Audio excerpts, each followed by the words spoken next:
Hace más de un año, en mi familia vivimos un momento difícil. Tal vez algunos de ustedes sabrán. Vivimos un momento difícil con una situación con mi madre. Ella se enfermó tanto que estuvo en el hospital por mucho tiempo, pero el hospital parecía no tener los recursos suficientes ni la atención necesaria para poder atenderla. Queríamos llevarla a un hospital privado, pero simplemente no nos alcanzaba. Estamos realmente muy preocupados. Era difícil confiar en Dios en esos momentos, porque en esos momentos nosotros estábamos en una situación económica muy complicada. Mi padre había perdido su trabajo, mi hermano y yo apenas habíamos graduado de la universidad y los trabajos que teníamos apenas alcanzaba para lo básico. Y llegó al punto en que parecía que mi mamá no iba a sobrevivir. Los médicos no la atendían y sentíamos que un día más ya era demasiado tarde. Hasta que por la misericordia de Dios la atendieron hasta el último momento. Después de la cirugía y de estar en urgencias, estuvo recuperándose muy lentamente. Pero en medio de todo esto, aún así, vimos que Dios usó a muchas personas para ayudarnos de distintas maneras. Pero siendo honestos, hermanos, hubo muchos momentos en los que dudamos de Dios. Momentos en los que miramos nuestras cuentas, nuestros recursos, nuestras posibilidades y pensamos, ¿cómo vamos a salir de esto? Y momentos como esos nos hacen darnos cuenta que incluso siendo cristianos y queriendo vivir para Dios, cuando enfrentamos necesidades que nos superan, miramos nuestros recursos antes de mirar a Cristo. Y ese es exactamente el problema que vemos aquí con los discípulos en este pasaje. Cuando servimos a Dios y enfrentamos necesidades que nos superan, tendemos a confiar más en nuestros recursos que confiar en Jesús. Tal vez cuando ves las cuentas del mes, miras el dinero que tienes y dices, no me alcanza, no sé cómo voy a pagar esto. Y empiezas a confiar más en tu cuenta. Tal vez enfrentas alguna enfermedad con algún miembro de tu familia, ves los gastos médicos, ves la cita de los tratamientos y piensas, esto es demasiado para nosotros. Tal vez te piden servir en la iglesia, te piden enseñar o discipular a alguien, evangelizar a alguna persona y tal vez no te sientas lo suficiente para hacerlo. Tal vez no te sientes tan bueno hablando y prefieres que alguien más lo haga. Probablemente Dios te da la oportunidad para servir e inmediatamente piensas en lo que no tienes.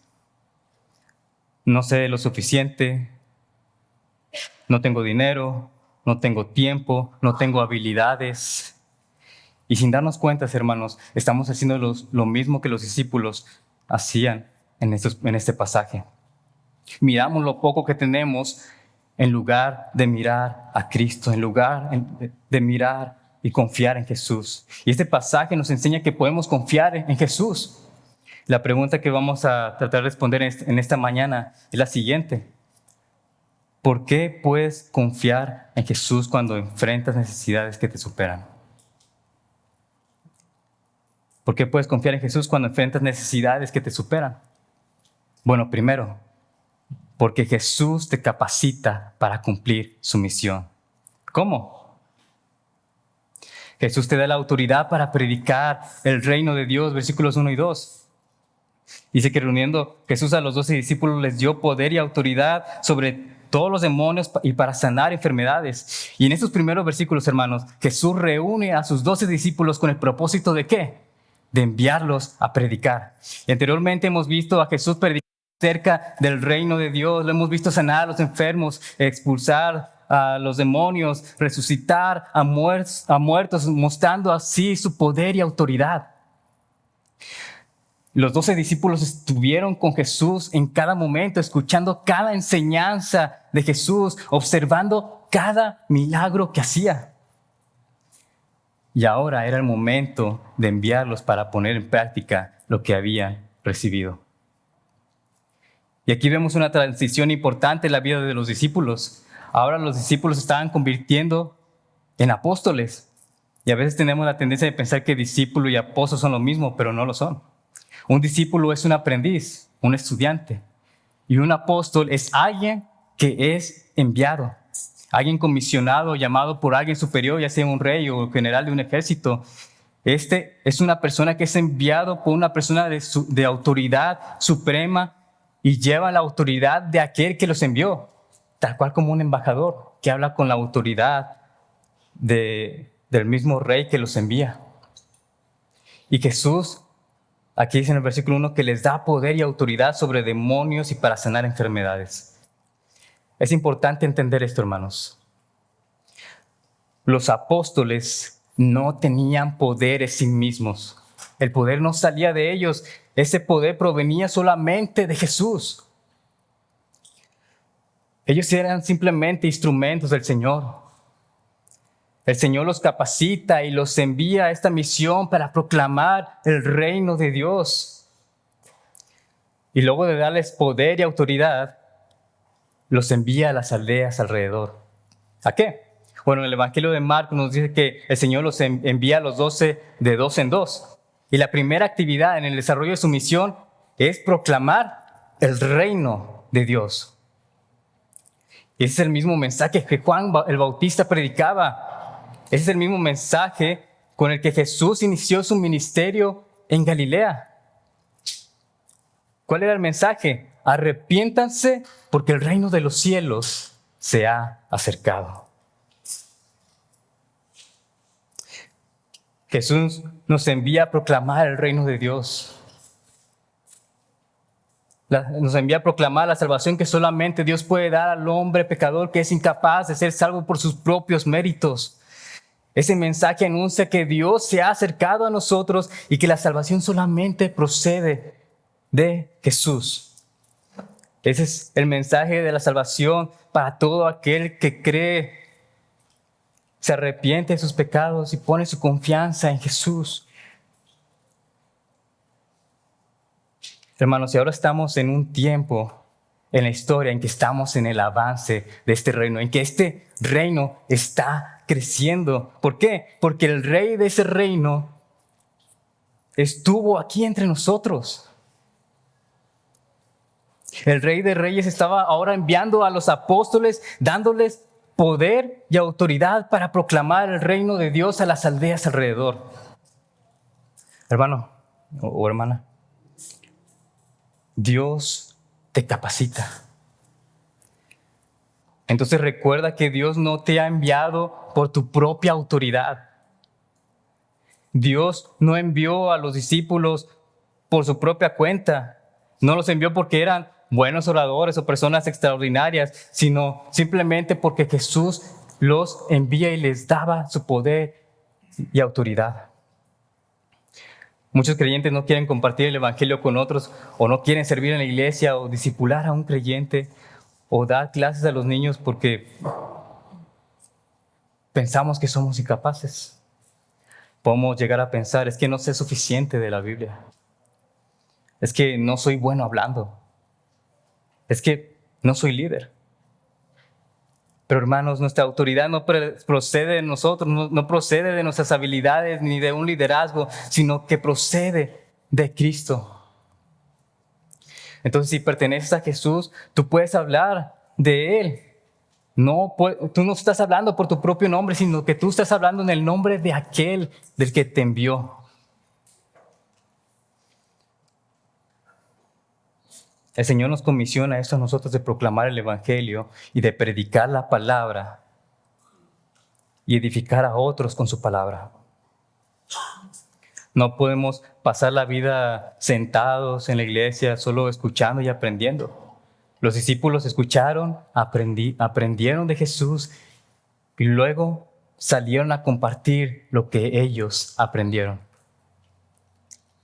Es posible que vengas a la iglesia durante muchos años. Es posible que leer libros cristianos o de doctrinas, escuchar muchas predicaciones en casa, escuchar podcasts de doctrinas o estudios o estudiar la Biblia en tu casa con tu Biblia de estudio MacArthur o la que sea. Pero aún así, es posible hacer todo esto y nunca hablarle de Cristo a alguien. Seguir a Jesús no es solo escuchar, sino también es ser enviados por Él. A cada uno de nosotros, hermanos, Dios nos ha puesto en un lugar en el cual podemos compartir el Evangelio. A los jóvenes y a los niños a ustedes los pueden poner en lugares que sin duda ustedes pueden compartir el Evangelio ahí. ¿En dónde? En su escuela.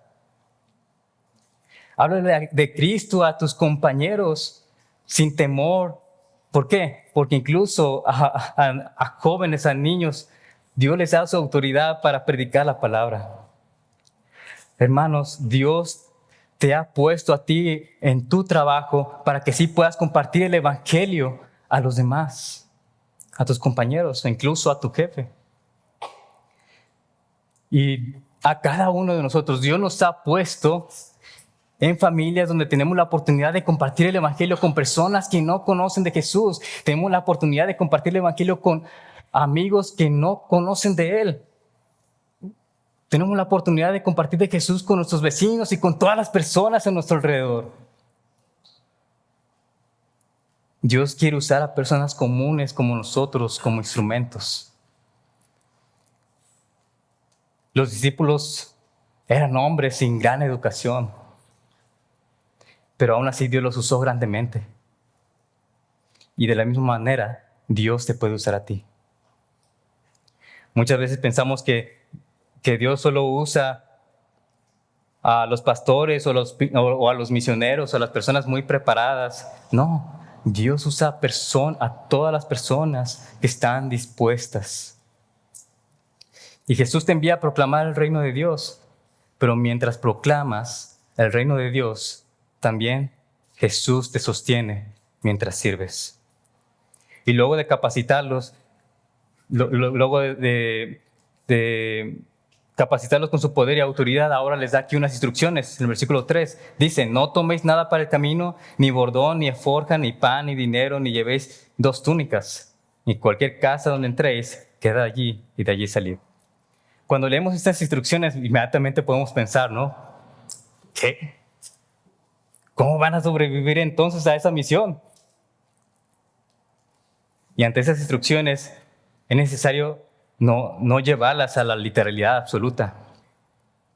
Primero aquí, el propósito de Jesús era enseñar a los discípulos a depender de Él mientras están sirviendo a proclamar el Evangelio.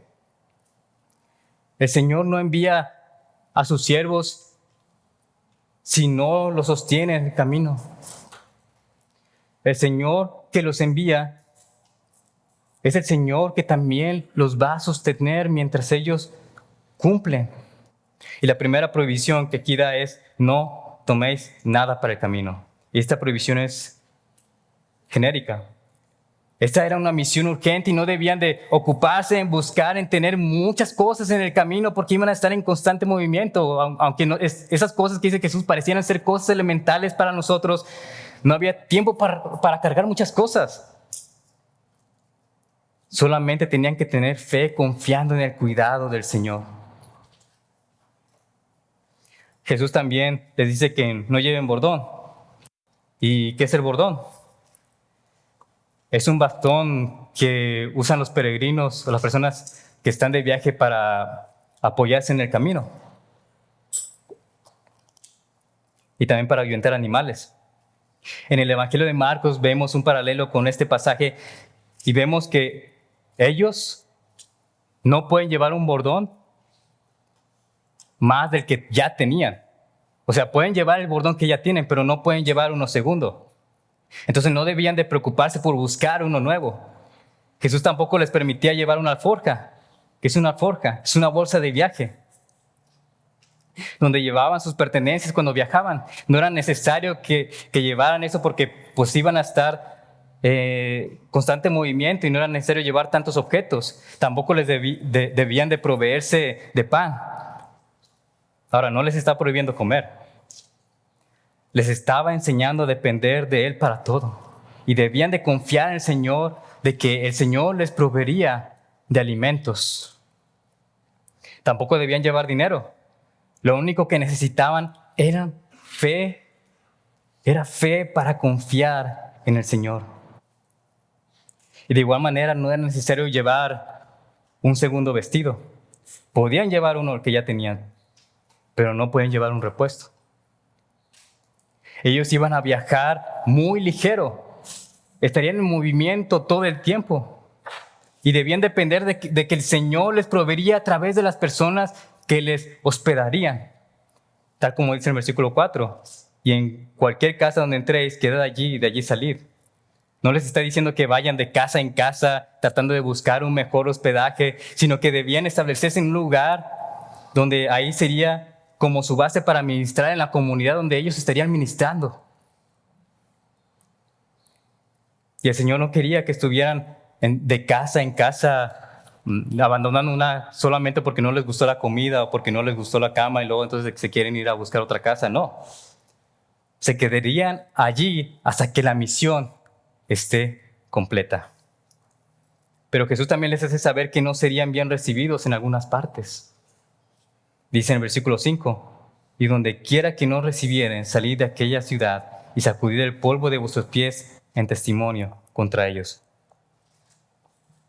Por eso Jesús les dice, ¿qué hacer ahora en esos casos? Muchos no los escucharían. Podían no recibirlos en una ciudad, podían no recibirlos en una aldea, podían no recibirlos en una casa.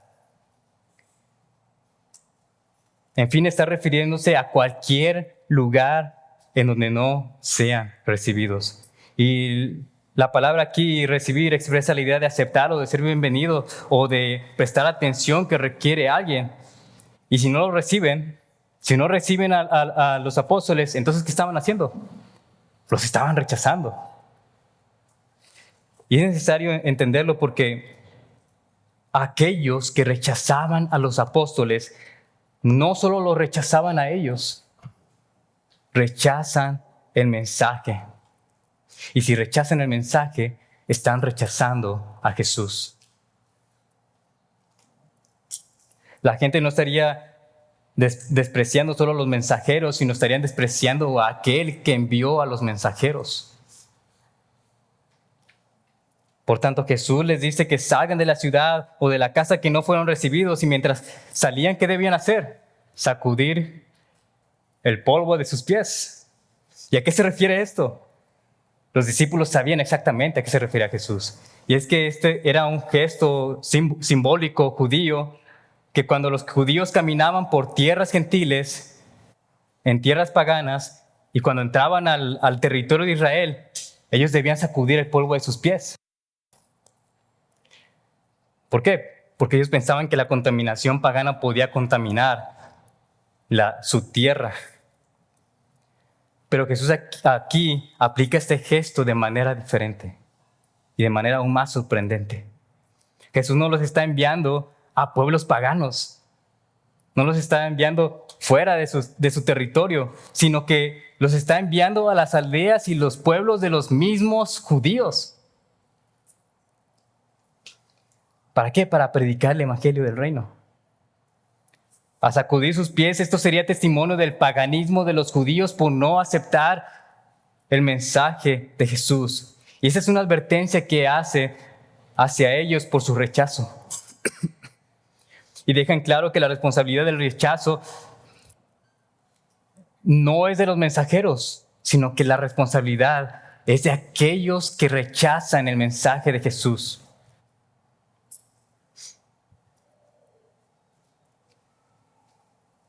Y luego dice el versículo 6, y saliendo pasaban por todas las aldeas y anunciando el evangelio y sanando por todas partes. Después de que Jesús les diera estas instrucciones, ellos salieron capacitados con el poder y la autoridad del Señor, anunciando el evangelio del reino de Dios a todas las aldeas alrededor, sanando en todas partes.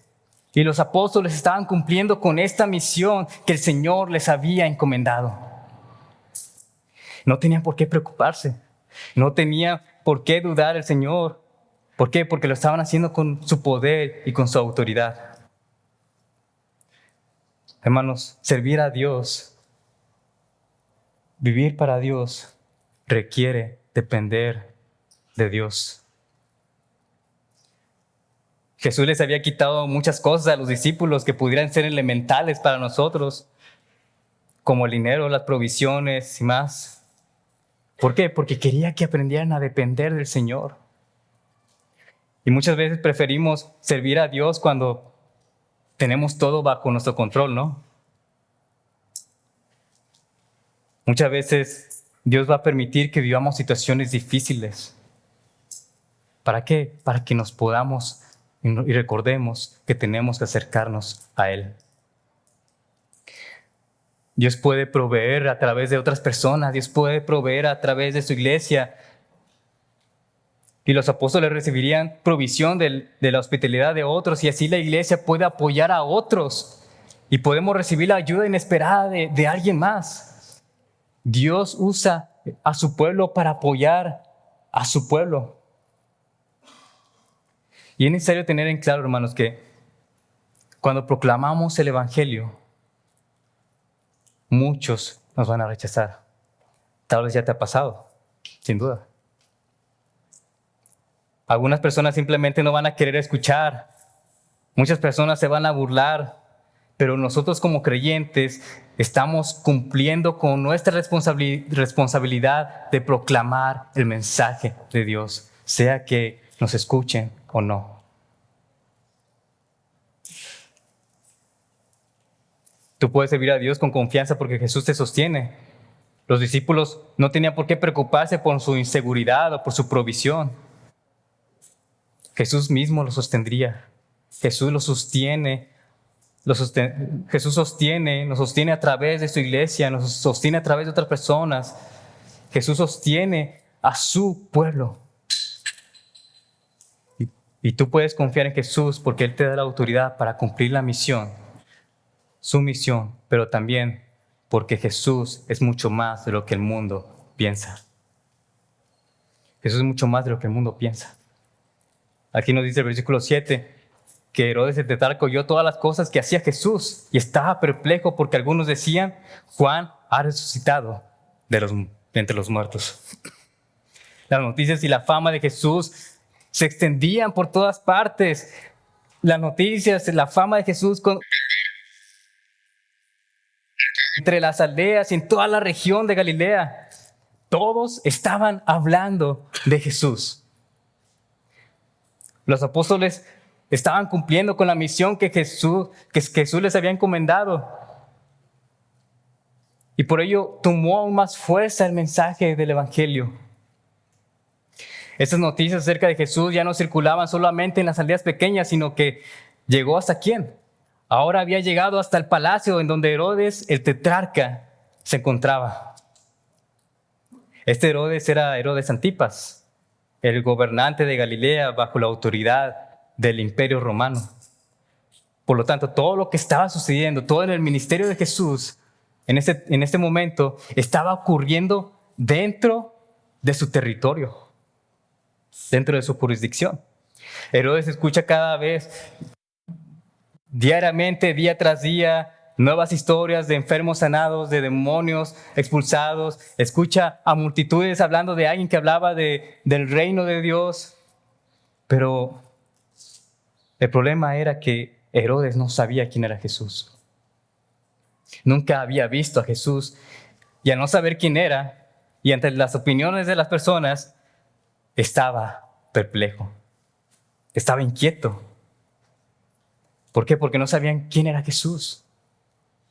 Las opiniones de las personas eran muchas. Y en el versículo 7, algunos decían que era Juan el Bautista resucitado. Pensaba que Juan el Bautista había resucitado de los muertos. Y el mensaje que Jesús predicaba, tanto como el mensaje que Juan el Bautista predicaba, eran comparables. De modo que muchos podían pensar que que Jesús era el profeta resucitado. Luego en el versículo 8, otros dicen que Elías había aparecido.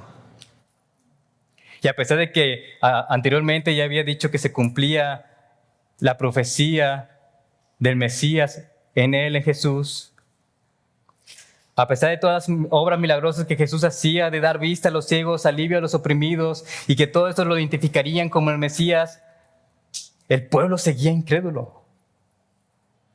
Preferían pensar que Jesús solamente era un profeta resucitado.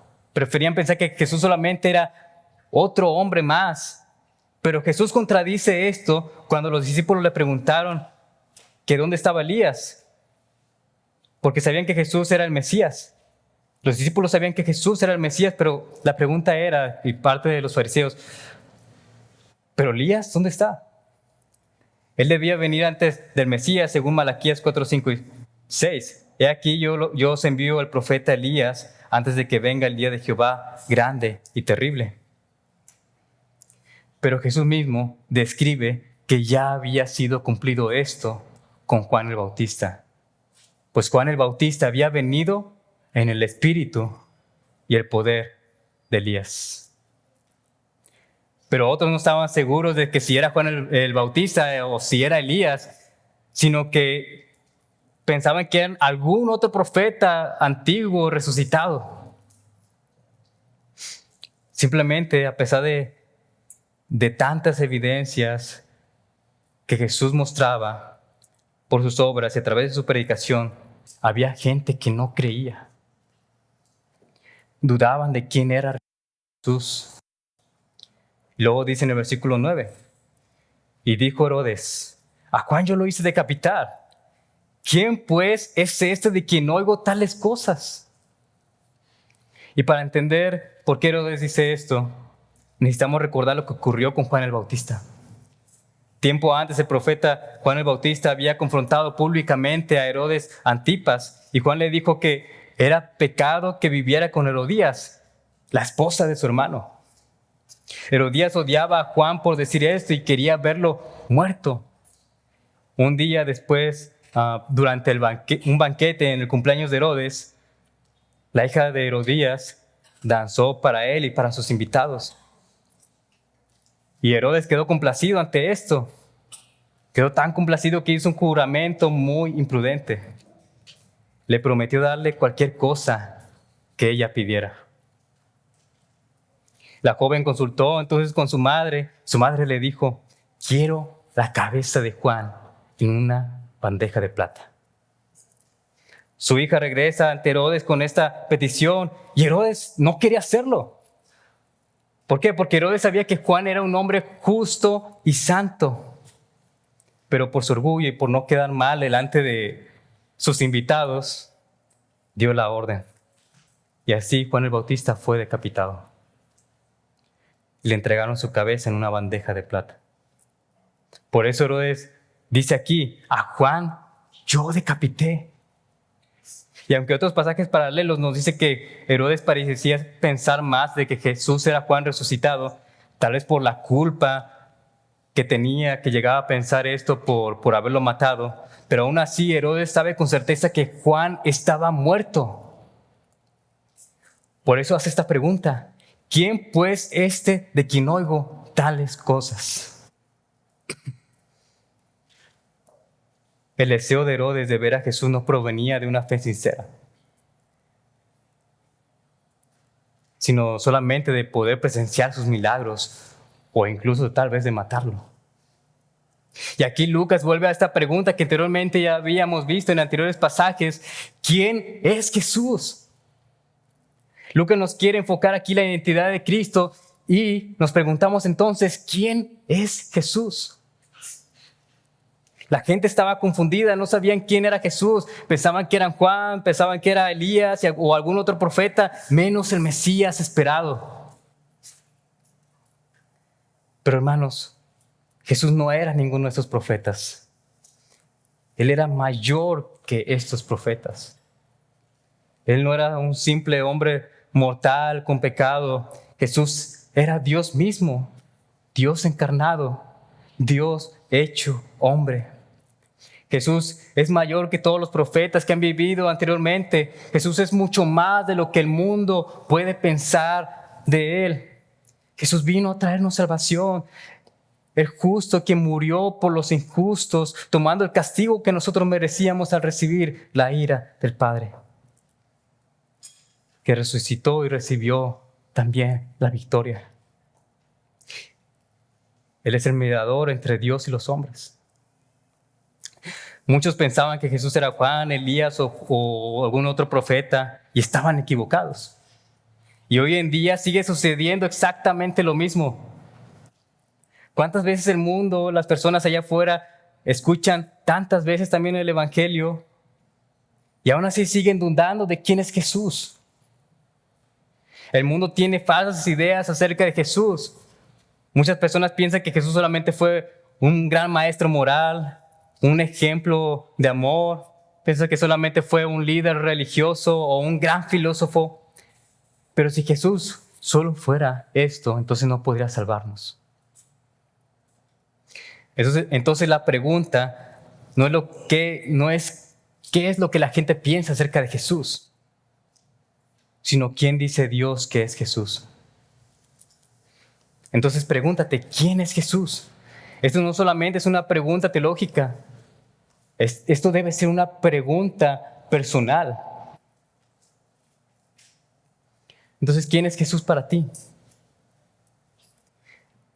Pues solamente una figura histórica, alguien de quien solamente has escuchado tantas veces, pues tu Señor y Salvador.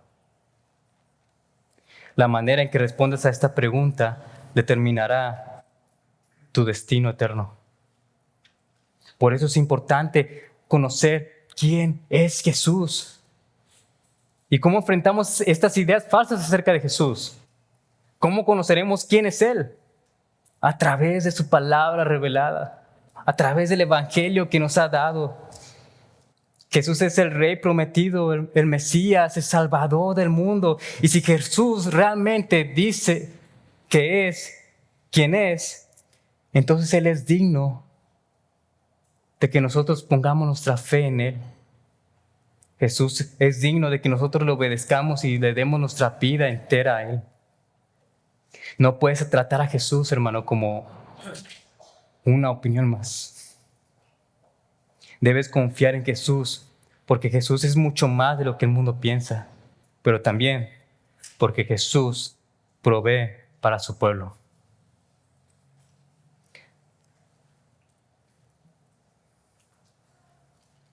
Y lo que vemos aquí en los versículos 10 al 13 es que Jesús provee cuando nuestros recursos parecen insuficientes. Ahora, hermanos, imaginen este momento que están aquí teniendo Jesús con sus discípulos. Los discípulos regresan con Jesús emocionados, contándole todo lo que habían hecho en el tiempo que estuvieron haciendo su misión. Porque en ese vuelto de los apóstoles le contaron todo lo que había hecho.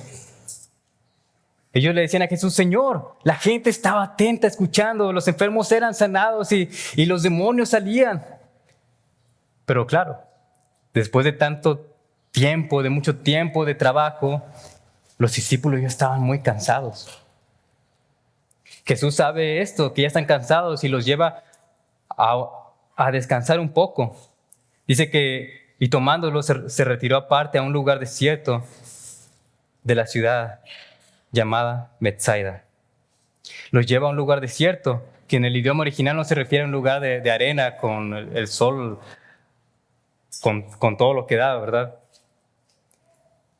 Sino que era un lugar habitado en las afueras de la ciudad. Un lugar deshabitado en las afueras de la ciudad, un lugar apartado.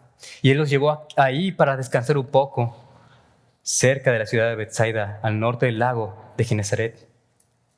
Tal vez los discípulos pensaron en ese momento: por fin, un poco de descanso.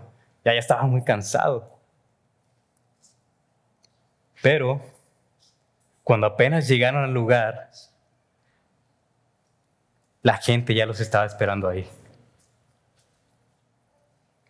Primero habían ahí unos cuantos y luego empezaban a llegar más. Y sin tardar ya estaba una multitud de miles de personas en ese lugar. En el versículo 11 nos dice que la gente se entera dónde está Jesús y entonces lo siguieron. Y en el Evangelio de Marcos nos dice que muchos vieron a Jesús desplazarse en la barca. Porque nos preguntamos, ¿cómo supieron dónde iba a estar Jesús? Bueno, vieron a Jesús desplazarse en la barca, probablemente en las orillas del mar, y vieron en la dirección en la que Jesús se dirigía. Entonces inmediatamente la gente va y corre la voz en todas las ciudades, en las aldeas, a anunciar dónde estaba Jesús. ¿Y qué hizo Jesús después? Jesús podía haberlos despedido, pero no lo hizo. En lugar de despedirlos, el pasaje nos dice, en el versículo 11 nos dice algo hermoso. Dice que Él les recibió. ¿Por qué? En Mateo nos dice que cuando Jesús vio a la multitud, tuvo compasión de ellos porque eran como ovejas que no tenían pastor. Entonces Jesús los recibe y les hablaba del reino de Dios y sanaba a los que tenían que ser curados. Jesús no rechazó a ninguno. No rechazó a nadie. Las horas pasaban, Jesús predicaba, Jesús sanaba a los enfermos, pero ya comenzaba el día a declinar.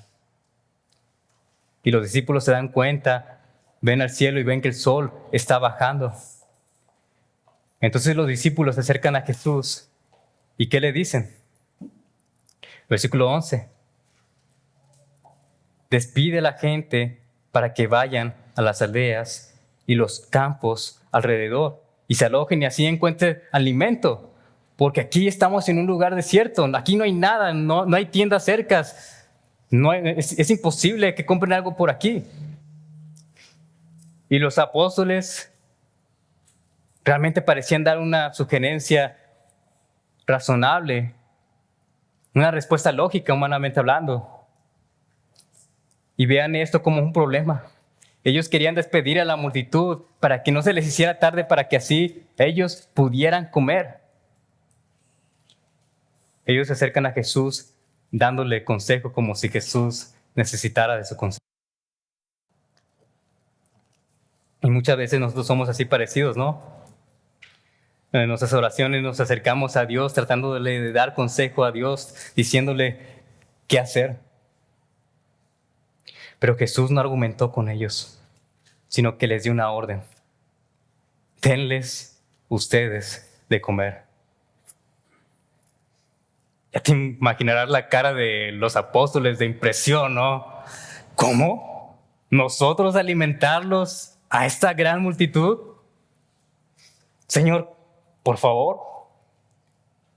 Jesús formula aquí una demanda que a los ojos de los hombres parece imposible, pero no les estaba sugiriendo, el Señor no les estaba dando ninguna sugerencia, sino que los manda a alimentar a la multitud.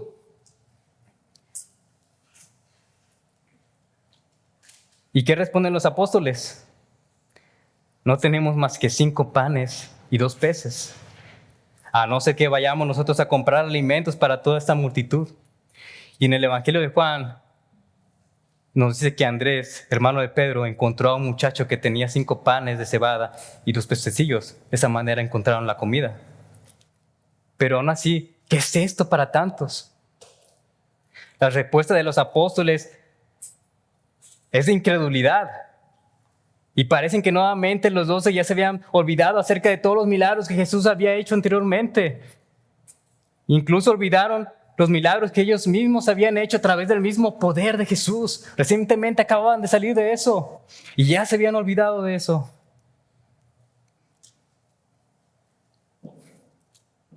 Pero los discípulos aquí hacen una afirmación en tono de objeción.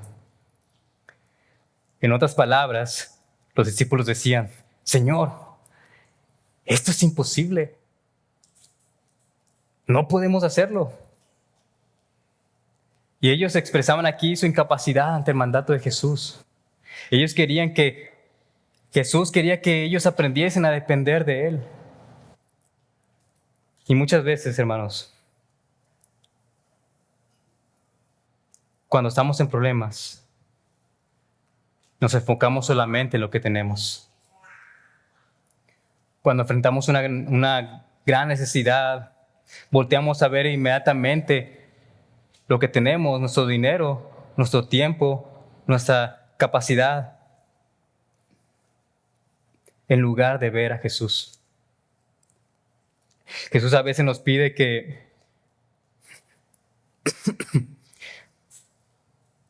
obedecer en esos momentos. Nos pide hacer cosas que no entendemos. Él les pidió a los discípulos alimentar a esta gran multitud y a nosotros nos puede pedir de cosas muy semejantes. Servir en algo incluso cuando no nos sintamos capaces. Nos pide confiar en Él en medio de una gran necesidad cuando parece que estamos en el hoyo y no podemos salir de ahí. Pensamos que es imposible. Hermanos, sé que es muy difícil confiar en Dios cuando lo que tenemos parece insuficiente. Ya sea que pensemos que no tenemos mucho que ofrecer o que no tenemos tantos recursos. Cuando pasamos momentos de dificultad y no tenemos para proveernos a nosotros mismos. Dios no nos pide lo mucho que tenemos. Dios no nos pide que tengamos mucho, sino que pongamos en sus manos lo poco que tenemos. Y Jesús hará el resto. Los recursos eran insuficientes para los discípulos, pero también Dios provee cuando obedecemos, aunque no entendemos. Y el pasaje aquí nos dice que eran como 5,000 hombres. Entonces Jesús dijo a sus discípulos, hacerlos sentar en grupos de 50 en 50. Así lo hicieron, haciéndolos sentar a todos. Y Lucas nos dice aquí que ¿cuánta era la cantidad de hombres? 5,000. Eran como 5,000 hombres reunidos en ese lugar. Y eso sin contar a las mujeres y a los niños, tal cual como nos dice Mateo. Y fácilmente podían haber estado ahí unas 20,000 personas reunidas escuchando a Jesús. Y Jesús dice, bueno, entonces si ustedes no pueden darle de comer, si no pueden darles de comer a esa multitud, entonces organícenlos de grupos de 50-50. Yo me encargo. ¿Y qué tenía planeado hacer Jesús? ¿Por qué Jesús quería organizarlos? Los discípulos obedecen sin cuestionarle más. Y obedecen aunque no entienden por qué. Ahora, hermanos, imagínense la escena. Miles de personas sentadas sobre la hierba, grupos de 50 en todas partes, reclinados sobre la hierba. Y Jesús decide usar a los apóstoles para que así aprendan a obedecer y a depender. Aunque ellos no entendían completamente qué era lo que Jesús tenía planeado hacer. Y muchas veces nos vamos a enfrentar en momentos en los que nos preguntamos por qué. Cuando pasamos en momentos difíciles o momentos de escasez, de enfermedad, y aunque parezca que no tenga sentido seguir obedeciendo al Señor en esos momentos, debemos hacerlo confiando de que el Señor está obrando detrás de todo. Muchas veces queremos entender todo antes de obedecer a Dios, ¿no? Queremos respuestas. Queremos saber cómo se va a resolver el problema ya, o queremos saber qué va a pasar después. Pero cuando se trata de obedecer a Dios, muchas veces no entenderemos en ese momento, sino hasta después. Y esta obediencia es de fe. Dios nos pide que sirvamos a los demás. Nos pide confiar en Él, nos pide obedecerle mientras estamos en momentos difíciles. Nos pide cumplir con su palabra. Nuestra obediencia, hermanos, va a demostrar si confiamos en Dios. Hermano, Dios quiere usarte. Dios no necesita nuestra ayuda, pero Él en su gracia quiere usarnos para poder participar en sus obras y así para que nosotros podamos confiar en Él y obedecerle. Y también puedes confiar en Jesús Bueno, porque Él provee cuando tus recursos parecen insuficientes, cuando obedecemos, aunque no entendemos, y también cuando Jesús multiplica lo poco que tenemos. Toda la gente ya estaba sobre la hierba. Aquí en el versículo 16 dice que Jesús toma los 5 panes y los 2 peces. Solo 2 panes y 5 peces. ¿Qué va a pasar? ¿Qué va a suceder? Sin duda la gente se preguntaba por qué el Señor los hacía reclinarse sobre la tierra. Entonces Jesús toma los 5 panes y los 2 peces. ¿Y esto era realmente poco o nada para esta gran multitud? Pero aquello poco ahora estaba en las manos de Jesús. Todos podían ver que en las manos del Señor no había una gran provisión de alimentos. Los ojos de la multitud se posaban en Jesús, expectantes y curiosos, qué era lo que iba a hacer. Todos estaban siendo testigos de qué era lo que iba a hacer Jesús. Cuando Jesús toma los alimentos, levanta sus ojos al cielo, bendice los alimentos, lo parte y comienza a entregarlo a sus discípulos. Todos ven cómo Jesús partía y partía los alimentos continuamente y cómo lo entregaba a sus discípulos. Y Jesús parte y parte los alimentos y los apóstoles repartían los alimentos a la gran multitud. Y todos estaban maravillados porque el alimento no se acababa, porque Jesús seguía multiplicando los alimentos. El pan no se acababa, ni el alimento se terminaba, ni el pescado se acababa. Y lo que parecía ser poco o insignificante para los discípulos, Jesús ahora milagrosamente estaba haciendo una abundancia de ello. Aquella multitud comienza a comer y el pasaje nos dice que no comieron poco, no comieron solamente una probadita, sino que comieron hasta saciarse. Y al final todavía sobró 12 canastas para los discípulos.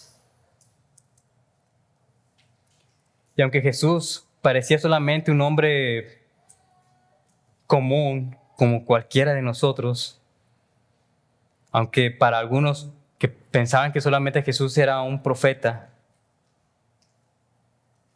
ahora Jesús estaba mostrando su poder sobrenatural como Dios.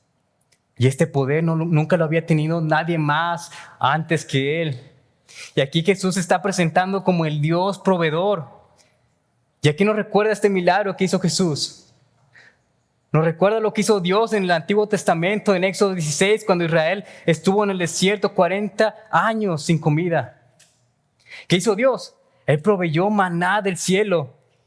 Y aquí ahora encontramos a Jesús repartiendo los alimentos a esta multitud hambrienta. Y hermanos, no solamente en el Antiguo Testamento, sino que esto se pone aún mucho mejor. Él mismo dice en el Evangelio de Juan, dice, le dijeron los apóstoles, ¿qué señal pues haces tú para que veamos y te creamos? ¿Qué obras haces? La multitud le pregunta esto. Nuestros padres comieron el maná en el desierto, como está escrito. Pan del cielo les dio a comer. Y Jesús les dijo, de cierto os digo, no os dio Moisés el pan del cielo, mas mi Padre os da el pan verdadero del cielo. Porque el pan de Dios es aquel que descendió del cielo y da vida al mundo. Y le dijeron, Señor, danos siempre este pan. Ellos decían, Señor, yo quiero ese pan que descendió del cielo, yo quiero ese pan que quita el hambre. Danos siempre ese pan. Pero Jesús les dice aquí, yo soy el pan de vida. Yo soy el pan de vida. El que a mí viene nunca tendrá hambre y el que en mí cree no tendrá sed jamás. Mas os he dicho que aunque me habéis visto y no creéis. La gente estaba dudando de Jesús. La gente solamente seguía a Jesús por un beneficio personal. La gente solamente quería pan ilimitado, quería comida ilimitada. No seguían a Jesús por quien era Él. Los judíos le mencionan acerca del maná del desierto como el pan de Dios que Dios dio a Israel. Pero Jesús declara diciendo, yo soy el pan de vida. Yo soy el pan de vida. Aquella multitud tenía solamente hambre física y Jesús la satisface. Pero el corazón humano tiene un hambre mucho más profundo y mayor. Tiene hambre de vida. Tiene hambre de perdón, de reconciliarse con Dios. Y esa hambre solamente puede ser satisfecha a través de Jesús. Y tú ahora puedes tomar este pan de vida que es Jesús, yendo a Él, creyendo en Él. ¿Por qué? Porque Él no te va a echar fuera. Jesús no te va a echar fuera. Cuando vemos a Jesús multiplicar los alimentos milagrosamente para alimentar a esta multitud, estamos viendo que en Cristo hay provisión suficiente para su pueblo.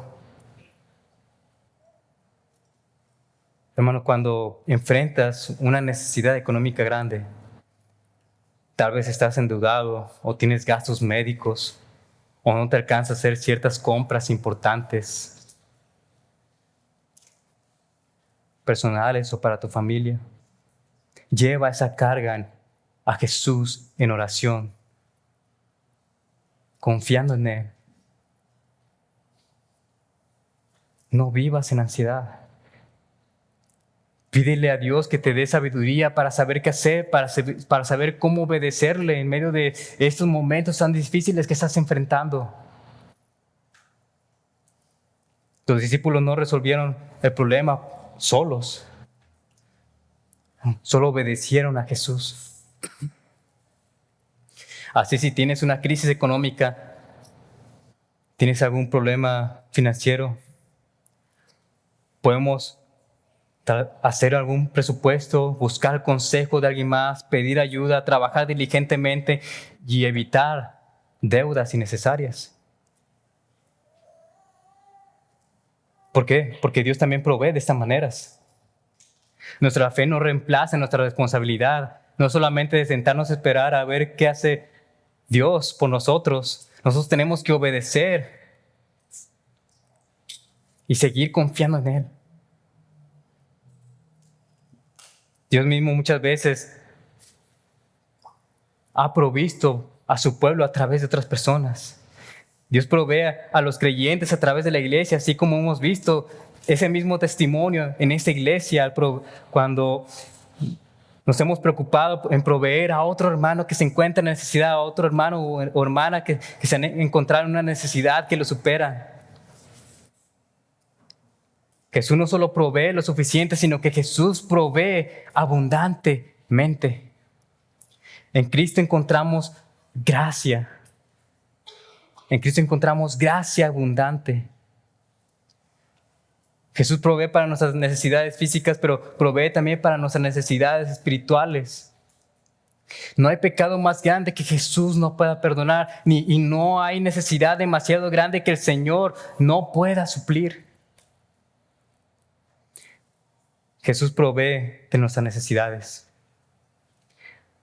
Las personas buscan llenar su vida con dinero, relaciones, entretenimiento, pero nada de eso podrá satisfacer la necesidad real que hay dentro del corazón humano. Solo Cristo puede satisfacer esa necesidad. Jesús puede satisfacer tu hambre espiritual. Él mismo invita a todos a venir a Él. Y esa misma invitación está abierta para ti.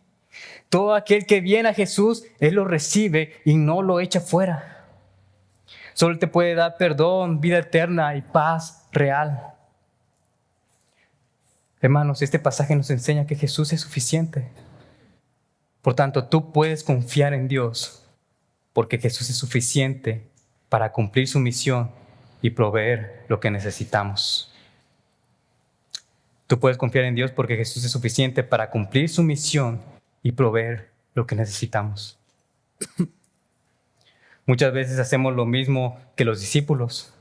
Cuando estamos en necesidad, miramos lo que tenemos. Miramos nuestras fuerzas, nuestros recursos, nuestras capacidades y pensamos que no somos suficientes. Pero este pasaje nos llama a traer lo poco que tenemos a Jesús, nos llama a confiar en Él.